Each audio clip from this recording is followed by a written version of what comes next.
Chers amis téléspectateurs, bonsoir. Je vous amène donc aujourd'hui à la découverte de l'artiste peintre Khalidou Kassé. On va découvrir donc ses œuvres, comment il travaille dans ses ateliers ici, donc surnommés les ateliers du Sahel.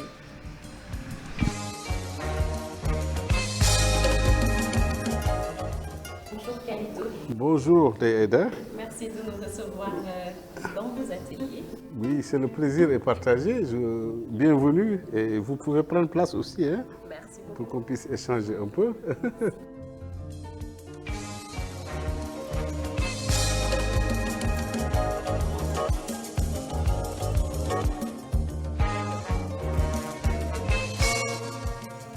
Alors Khalidou, Oui, la peinture, ça demande énormément de concentration. oui, ça demande énormément de concentration et je peux dire que la peinture c'est de la concentration, non seulement physique, mentale, intellectuelle. Parce que c'est Dieu qui nous inspire pour sortir ce qu'on est en train de sortir. Donc forcément, il faut beaucoup de concentration et d'attention pour vraiment continuer la trajectoire qu'on s'est fixée dès le début avant de signer la toile. Alors beaucoup de couleurs dans cette œuvre. Je vois aussi des pailles tissées et il me semble beaucoup de mouvements aussi.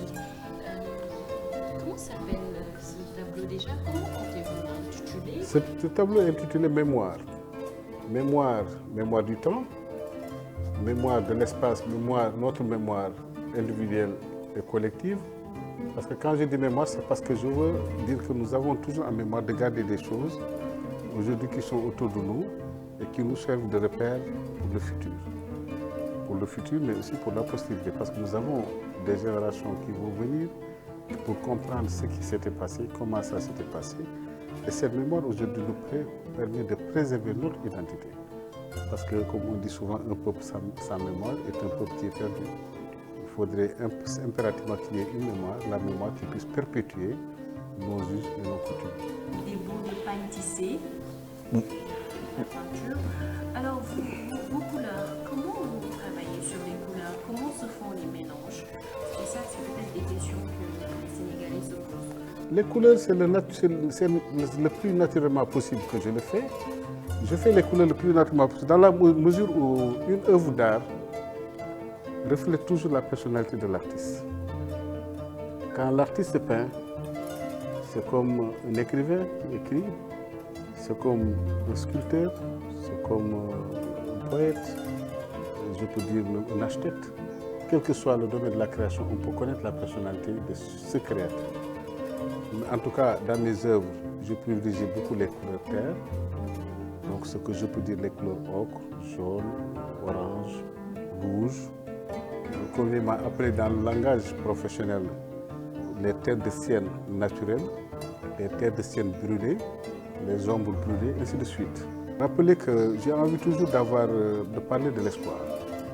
Et l'espoir, c'est la lumière. Donc la lumière, forcément, ne peut pas être du noir. Complété par les blancs. Justement, ne peut pas être aussi du gris foncé. Ne peut pas être, en tout cas, dans les couleurs sombres. Je préfère les couleurs vraiment qui me parlent, qui ont tendance à apporter l'espoir et la lumière dans notre humanité, comme je peux dire. Notre humanité. Alors, Khalidou Kassé, 40 ans d'activité que vous célébrez d'ailleurs. Vous allez présenter à la RTS prochainement les œuvres que vous allez exposer mardi donc. Qu'est-ce qui vous a le plus marqué durant ces 40 ans de carrière? J'ai eu l'agréable surprise de recevoir récemment le village d'enfants SOS, dont je suis un des parrains, qui sont venus me rendre visite à mon expo pour visiter. En même temps, réaliser des t-shirts. Ils ont écrit « Papa Khalidou, merci ». Ça m'est allé droit au cœur.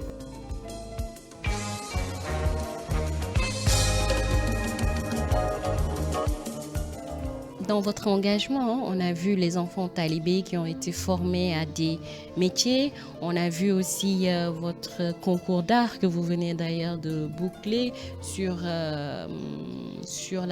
en tout cas l'alimentation pour tous à l'école.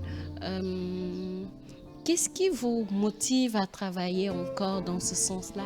Bien vrai que c'est encore très compliqué la problématique. Alors, ce qui me motive, c'est simplement dire que je suis un artisan du pays.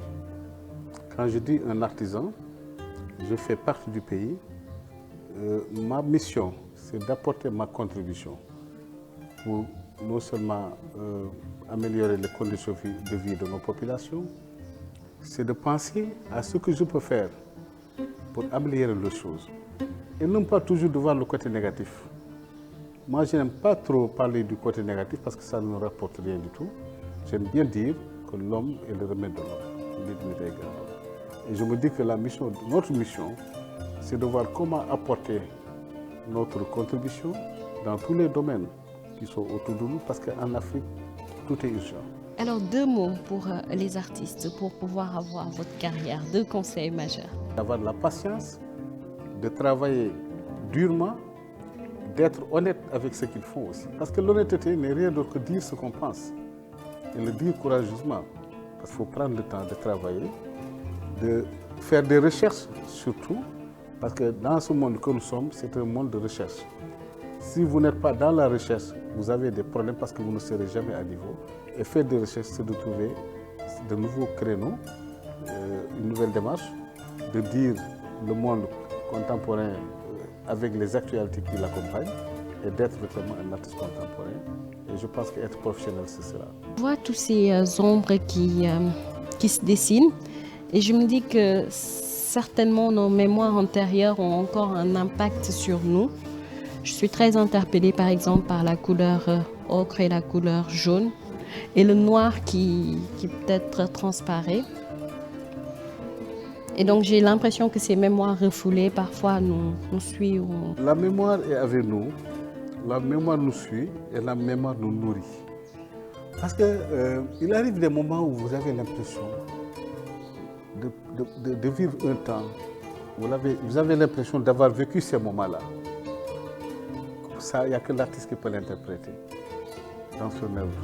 Cette mémoire, c'est rien d'autre que tous les éléments véritablement qui concordent, qui composent notre vie à l'ici-bas, que ce soit sur le plan relationnel, que ce soit sur le plan humanitaire, que ce soit sur le plan physique ou que ce soit sur le plan matériel. Et que ce soit simplement sur le plan émotionnel, c'est des choses qui sont là, qui nous accompagnent jusqu'à la fin de notre vie.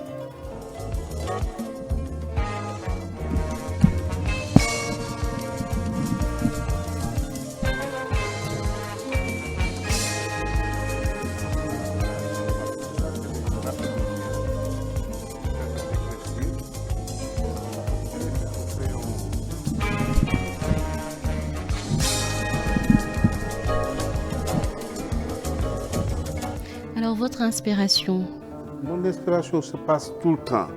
Vous savez, moi, même je me dis, même est-ce que je me repose parce qu'il m'arrive de me réveiller tous les jours, presque vers 4 h du matin. J'ai toujours mon petit carnet donc, au chevet de mon lit pour esquisser des choses ou simplement marquer des idées qui me viennent dans la nuit. Que je ne veux pas que ça m'échappe, parce qu'on appelle ce qu'on appelle le carnet d'artiste. J'ai ce carnet-là qui, je dors avec ce carnet, je me réveille avec ce carnet pour véritablement ressortir ce que j'ai envie de ressortir dans la journée. Donc, des fois, je suis tellement pressé d'arriver dans mon atelier que je ne prends même pas le temps de prendre le petit déjeuner parce que j'ai envie tout de suite de marquer ce que j'ai eu en idée dans la nuit. Et quand je suis maintenant, je suis dans le cadre de mon travail, c'est en train de réaliser mon œuvre, mais vous ne savez pas combien je suis heureux de vivre ma passion comme je le sens et de sortir des choses que j'ai pensées la nuit, mais qui me prennent le temps, parce qu'une œuvre d'art peut prendre 3 mois, 4 mois, 5 mois, ça dépend du temps de travail qu'on met là-dessus, mais l'essentiel. Alors justement, ça me permet de poser une question peut-être, on va dire, sensible. Les Sénégalais se posent tout le temps la question, comment se passe la cotation des artistes? Pourquoi une œuvre d'art peut coûter aussi cher? C'est comme une valeur refuge, comme l'or, il me semble. Mais qu'est-ce que vous appelez cher?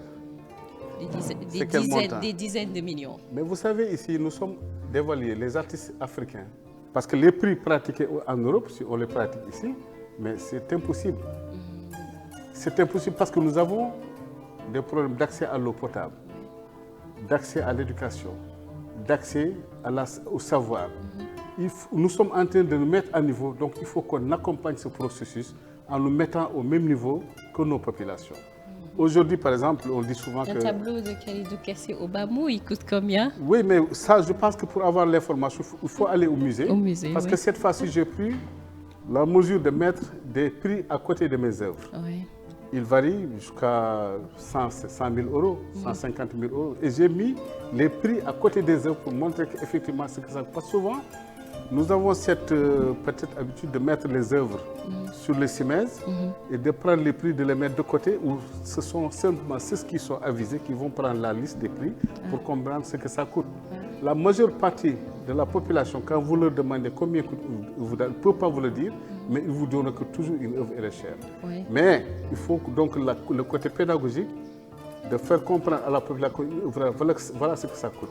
C'est pour cela que j'ai mis les prix à côté, qui varient entre 30 000 euros, 40 000 euros, 50 000 euros. C'est une valeur refuge aussi, il me semble. Vous savez, une valeur refuge, c'est comme ça parce que cette valeur elle est différente de l'or, qui subit une fluctuation. Parce que quand vous achetez de l'or, même ici à Tilène ou dans les magasins d'or, vous sortez, quand vous revenez à 1 heure de temps pour revendre cet or-là, cette valeur-là n'a plus la même valeur. Oui. Si vous l'aviez acheté à 10 000 euros, c'est sûr que vous aurez reçu peut-être que 2 000 euros. Donc ce n'est pas une valeur sûre. Mais la valeur la plus sûre, c'est d'acheter une œuvre d'art. Et moi, je peux vous témoigner que j'ai vu des collectionneurs, même sénégalais, qui ont acheté des œuvres d'art de l'époque, peut-être il y a une trentaine d'années, une vingtaine d'années. Et ces œuvres sont devenues une fortune. Parce qu'il arrive souvent que des personnalités m'appellent pour me dire Khalidou, j'ai une œuvre d'art de haute facture de valeur signée tel artiste. Je ne dirai pas le nom. Mais ces œuvres-là sont vite reprises par des collectionneurs, que ce soit ici ou que ce soit à l'extérieur. Parce qu'il y a des gens qui cherchent des signatures d'artistes dans le monde. Et récemment, je peux vous le dire ici, parce que je sais que c'est un de mes maîtres, Pape Ibra Tall. Oui. Quelqu'un est venu au Sénégal, logé dans un grand hôtel, il cherchait une œuvre de Pape Ibra Tall. Je pense que j'ai eu à peu près une dizaine de personnes qui m'ont appelé pour me dire qu'ils cherchent une œuvre de Pape Ibra Tall. Mais moi, je n'en ai pas, je ne connais pas qui vendent des œuvres de Pape Ibra Tall. Je leur ai dit que d'aller voir la famille, des choses comme ça. C'est comme ça qu'acquiert la signature d'un artiste. Parce que c'est la signature qui finit par prendre le temps, c'est-à-dire s'être imposée comme une valeur sûre, où les gens qui l'achètent peuvent tout de suite donc l'échanger. Parce qu'une œuvre d'art ne se vend pas. On cède une œuvre, on ne vend pas une œuvre d'art. On dit souvent, je vous cède une œuvre. Création. Une création est toujours cédée et n'est jamais vendue. Mais c'est aussi important de parler de la qualité de ces œuvres. On a vu en bas une personne qui s'occupait un peu du cadrage. Vous veillez à la qualité des tableaux? Je veille beaucoup à la qualité du tableau parce que nous avons eu la chance, comme je l'ai toujours dit, d'avoir été préparé très tôt avec un de nos grands frères doyens qui s'appelle Abdou Fatah Diagne. À l'époque, il nous avait mis un peu le pays arrêté en nous disant il faut vous organiser. C'est comme ça qu'il nous avait mis en rapport avec son oncle, M. Tonton Bousso, qui nous a coaché, managé, en nous disant qu'il faut vous organiser. Donc c'est là qu'il a fait une sorte de management pour nous expliquer comment on tient une galerie et puis comment on tient un peu son travail. Mais dans ce cadre-là, à l'époque, nous avions, je peux dire même, pensé finir notre tableau, la chaîne de création d'une œuvre d'art, qui constitue ce qu'on appelle le châssis. Le châssis, c'est tout simplement ce qu'il y a derrière, qui supporte la toile derrière. Le châssis doit seulement être d'équerre pour pouvoir être dans les normes professionnelles, c'est-à-dire dans les normes internationales. Ensuite, créer ce qu'on appelle la maluluise qui est là, cette partie-là que vous voyez ici. Ça, c'est pour un peu éclater le tableau. Ensuite, créer la baguette qui contourne le tableau, qui est là une baguette carrée, qui s'appelle une baguette ronde, une baguette semi-ronde. Ouais. Et ensuite, maintenant, mettre le papier craft derrière pour harmoniser sur le plan esthétique, rendre plus joli. Mais au-delà de cela, c'est ce qui est demandé et mettre véritablement les 4 angles pour bloquer le tableau pour que ça ne soit pas défiguré sur le plan forme. Mais maintenant, tout cela renvoie au processus de création d'une œuvre d'art. Et ça dépend des artistes, parce que tous les artistes n'encadrent pas leurs œuvres. Il y a des artistes qui n'aiment pas encadrer leurs œuvres, ça c'est leur option. Et c'est très normal. Mais moi, en tout cas, dans mes œuvres, il y a des œuvres que je n'encadre pas souvent, il y a des œuvres que je n'encadre pas parce que je les vois juste avec peut-être un cache-clou. Un cache-clou, c'est une sorte de petite baguette qui tourne autour du tableau pour cacher peut-être le montage de la toile et ce qui intègre l'œuvre d'art. D'ailleurs, ça se voit là-bas sur le tableau. La grande toile que vous voyez au fond, c'est un cache-clou. On va voir ça tout de suite. Mais maintenant, ça me permet de finir le tableau du début à la fin. Et chaque œuvre encadrée a une personnalité propre.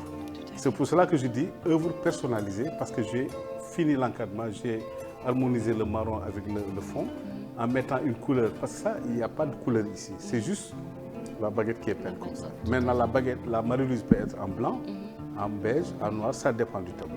Et tout cela, c'est dans le processus. Ça coûte cher, le peinture? Oui, les peintures, parce que ça, c'est des peintures professionnelles, ce qu'on appelle l'acrylique.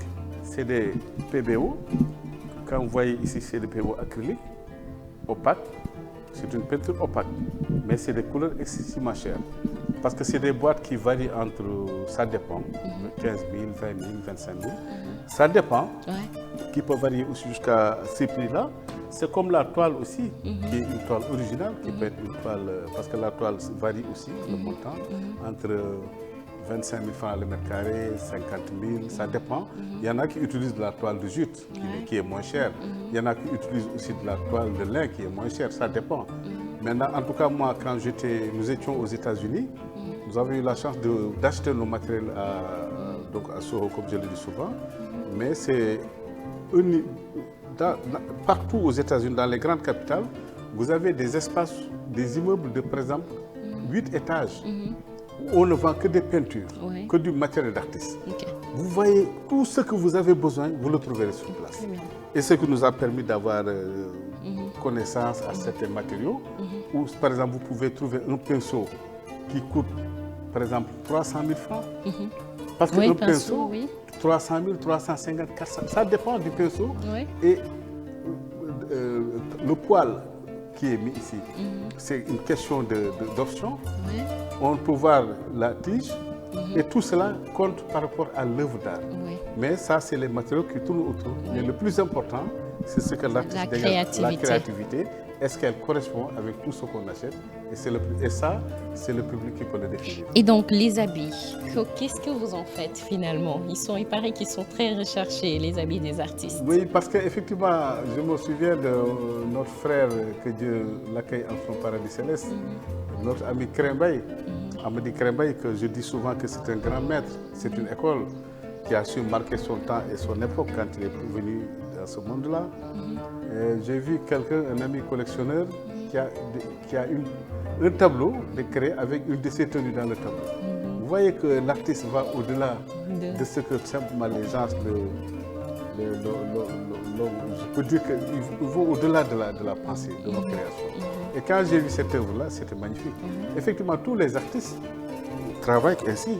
Peut-être qu'il y en a qui ne mettent pas les habits dans des tableaux ou dans des œuvres ou en installation. Mais en tout cas, moi, depuis fort longtemps, tous les habits que j'ai apportés, c'est des habits que j'ai gardés soigneusement depuis mon béret jusqu'à la palette. Oui, la palette. Qui représente l'Afrique. L'Afrique. Où j'ai mis les couleurs que je veux quand je peins. Parce que je reçois beaucoup de personnalités qui me viennent du monde entier pour venir chercher des œuvres d'art. Et souvent, quand je sens le besoin d'offrir quelque chose, j'offre cette palette où je mets en situation, je la mets encore en valeur en montrant que l'Afrique est en train de se construire. Parce qu'aujourd'hui, on peut mettre le blanc ici, par exemple, qui est le Sénégal, pour montrer que nous sommes un pays stable. Il y a des zones, par exemple, où c'est un peu plus chaud. Ben voilà, il y a des zones qui se cherchent. Tout dépend. Maintenant, l'état où la palette se trouve, je la signe. Je signe cette palette-là et je l'offre à cette personnalité-là. Il y a une palette, quand vous allez à la Fondation Cuomo de Monaco, il y a une belle palette mise en belle situation dans la fondation. Il y en a aux États-Unis, il y en a en France. Et là, par exemple, c'est une des, peut-être 7e ou 8e palette. Palette, ok. Et cette palette nous conduit à cette cérémonie qu'on organise pendant mes expositions. Donc, c'est ça appelé les palettes d'art. C'est des palettes de remerciements, de reconnaissance à l'intention de toutes les personnalités qui ont eu apporté leur contribution pour la promotion des arts et de la culture ici et dans le monde.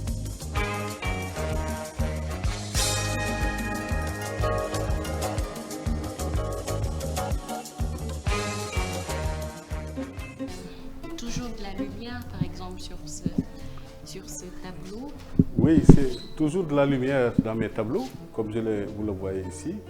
C'est toujours des personnages debout, où je parle du symbole de la verticalité. C'est des gens debout qui marchent vers la lumière.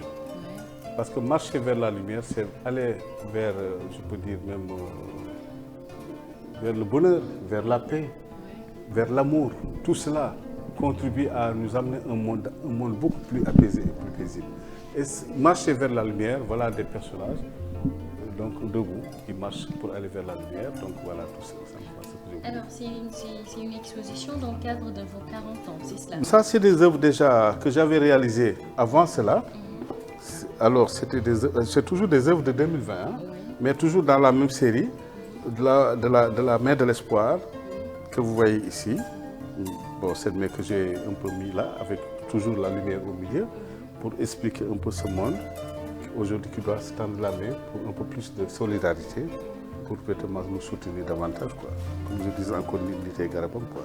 Et vous préparez apparemment une exposition aussi au Maroc? Oui, exactement, parce que aujourd'hui, cette célébration des 40 ans est célébrée aussi dans le monde. Comme to my home, c'est l'association des cultures du monde qui ont décidé aussi de célébrer en même temps ces 40 ans à Casablanca. Alors Kalidou, et les œuvres qui seront exposées mardi à la RTS? Alors là, c'est des œuvres qu'on a gardées soigneusement. On ne veut pas le montrer au public, mais ces œuvres-là vont être découvertes à l'exposition au niveau de la RTS. Alors, RTS Art, effectivement, parce que c'est la création du musée de la RTS qui est en train d'être réalisée. Et c'est là où véritablement on rend hommage au directeur général, M. Racine Talla. Je dis que c'est un visionnaire. Parce que franchement, dans ce monde-là, si on ne sait pas changer les choses ou apporter quelque chose de nouveau, on manque de vision. Qui est très imprégné sur la nécessité de porter la culture. La culture au cœur du développement, c'est parce que d'abord, c'est un philosophe qui a une vision beaucoup plus avancée que les autres. Mais c'est quelqu'un aussi qui a su, qui comprend un peu les enjeux de ce monde contemporain. Il a pris une belle avance en pensant à créer ce musée de la RTS. Parce que moi quand il m'a appelé, il m'a envoyé Nafissatou pour venir échanger avec moi sur les 40 ans, il m'a dit que c'est une belle opportunité de mettre en place une idée qu'il a vue depuis fort longtemps, de créer le musée de la RTS. Quelque chose d'inédit, véritablement il faut le dire, et qui va faire tache d'huile sur l'Afrique. Parce que jusque-là, tout ce qui est éléments ont été souvent jetés de côté, oubliés, enterrés. Et quand vous revenez, vous n'avez pas de traçabilité. Lui, il est en train de marquer une véritable traçabilité par rapport à l'histoire du Sénégal. Parce que le Sénégal, comme je dis encore, c'est la RTS. Et la RTS, c'est le Sénégal en miniature. Parce que tout ce que vous entendez par ethnie, par en tout cas, juge, coutume, tout cela est regroupé au sein de la RTS. Tout à fait. Le DG a compris que c'est à partir de cette mémoire de la RTS qu'on peut reconstruire notre identité. Tout à fait. Et notre identité, c'est ce qui nous lie en termes de paroles, de visage, de son, de lumière, d'objets. Et c'est ce qui va aujourd'hui constituer le musée de la RTS. Mais qui ne s'arrête pas là. Sa vision a été plus globale. Et moi-même, je me dis, mais c'est extraordinaire. Oui, tout à fait. Il a pensé à tout le voisinage, qui est un peu tout ce qui est autour, comme la BCAO, la BHS, le CESAC, l'Institut islamique, la Poste. Mais c'est extraordinaire, le COSEC.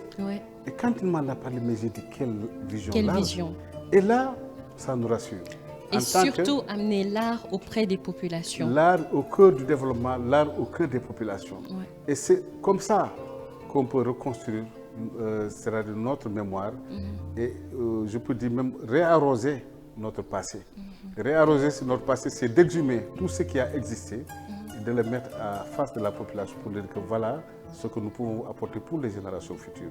Et aujourd'hui, les générations futures qui viendront vont voir qu'il y avait des choses qui ont été faites et ces personnes qui l'ont fait, ils sont là. C'était important de marquer cette empreinte et véritablement tous les partenaires de la RTS que j'ai rencontrés, ils me disent mais c'est extraordinaire. C'était des choses attendues, mais on ne savait pas comment le faire et quand le faire. Et je pense que Racine Talla a mis le doigt là, il devrait le mettre. Et c'est l'occasion de faire franchement, et je le dis franchement, parce que moi tout ce que je dis, je le sens, si je ne le sens pas, je ne le dis pas. Racine Talla, c'est quelqu'un qui véritablement doit être honoré par rapport à cette trouvaille, cette idée lumineuse qu'il a eu de créer, et cette idée de RTSR qui est l'angle, c'est-à-dire le triangle des arts.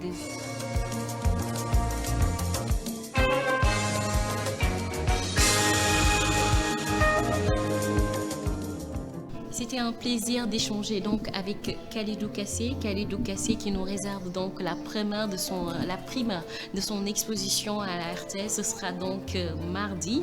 Et vous pourrez aussi retrouver le lancement donc de la première pierre du musée de la RTS. Mais d'ores et déjà, Khalidou Kassé a un message pour les populations. Oui, c'est pour remercier simplement toutes les populations. Parce qu'on avait fait un appel pour demander aux populations d'apporter tout ce qu'ils ont comme objet, comme élément, qui pouvait aujourd'hui alimenter ce musée-là. Parce que le musée n'appartient pas à la RTS, c'est pour toute la communauté. Et ce musée appartiendra à l'humanité, parce que c'est un musée de l'Afrique et du monde. Et je pense que c'est l'occasion de les remercier par rapport aux différentes, je peux dire même, interventions, c'est ce qui ont répondu à notre appel, mais continuer aussi à lancer cet appel-là pour qu'ils puissent encore apporter davantage tout ce qu'ils ont pour toujours être encore mis en valeur à travers ce musée-là. Remercier aussi le président Macky Sall par rapport à sa vision de nous avoir aussi soutenus pour ses 40 ans. Et ce qui a amené tout cela, parce que tout au début aussi, il a compris le message, il est venu nous sommes allés vers lui, il nous a reçus, il nous a accompagnés, et je pense que c'était important de le féliciter par rapport à cette vision qui est aujourd'hui la célébration des 40 ans de Khalidou Kassé. Merci beaucoup, rendez-vous donc mardi.